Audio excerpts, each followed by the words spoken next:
Dr. Jameca, and today we're going to talk about the pandemic and depression. So there are many reasons why people are experiencing depression during the pandemic, and today I'm going to talk to you about a few of the reasons why.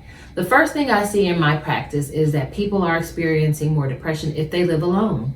Many of the people that I see in practice are older adults, and by default, they live alone, whether that means that they've been married and they've had a spouse for 50 years and that spouse has passed away, or because their children are all grown now and have moved away and they simply live alone because that's the phase of life that they are in.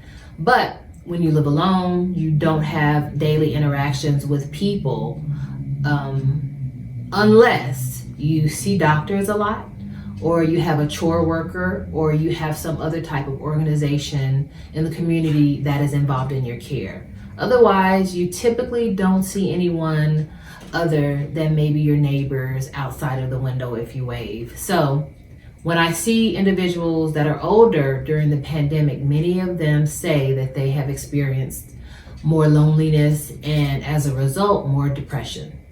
One of the other reasons why people are more depressed during the pandemic is because of the restrictions that have been placed on us during COVID-19. Not being able to touch or see your loved ones has been really difficult for a lot of people.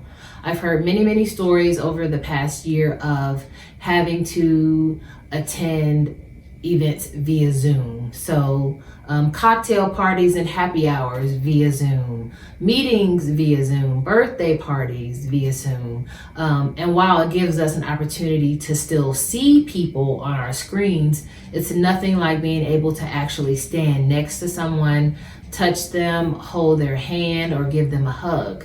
These are all things that we've missed in the past 12 months, and it's really caused a great deal of more anxiety and depression. One of the other things that has contributed to more depression this past year is watching the news. I see many of my patients in therapy that watch a great deal of news.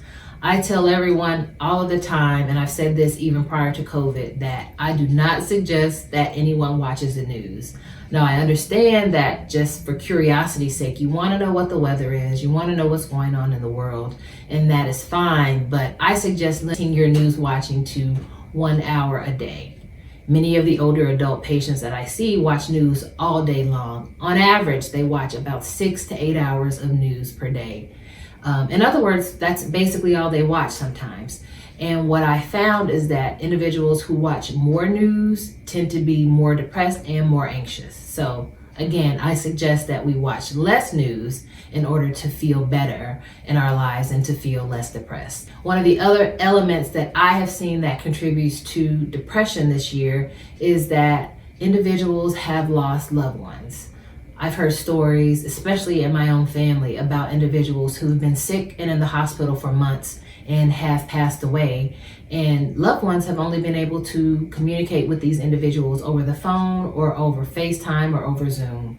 And this is very difficult and very different than how we usually interact with each other when we're sick or when we're in the process of dying.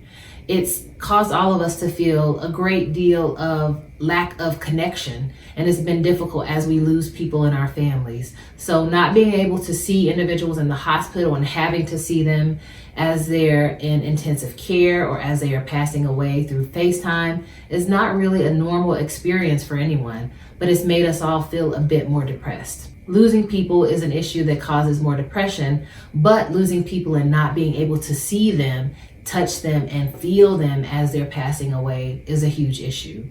So although we're able to attend funerals via Zoom, it is nothing like being able to actually gather with your friends and family to celebrate or memorialize an individual as they have passed away. So losing people from COVID is one of the issues that has caused most people to feel more depressed.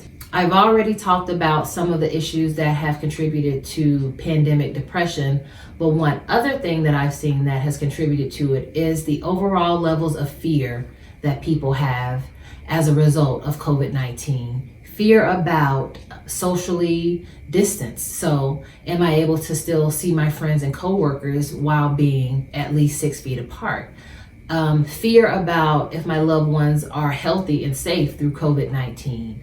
Fear about the vaccine. What does that mean for all of us long term? There's so many different levels of fear, and many of us experience it on all levels. So fear is one of those huge contributing factors to pandemic depression. Today I've reviewed a few of the aspects that have contributed to pandemic depression.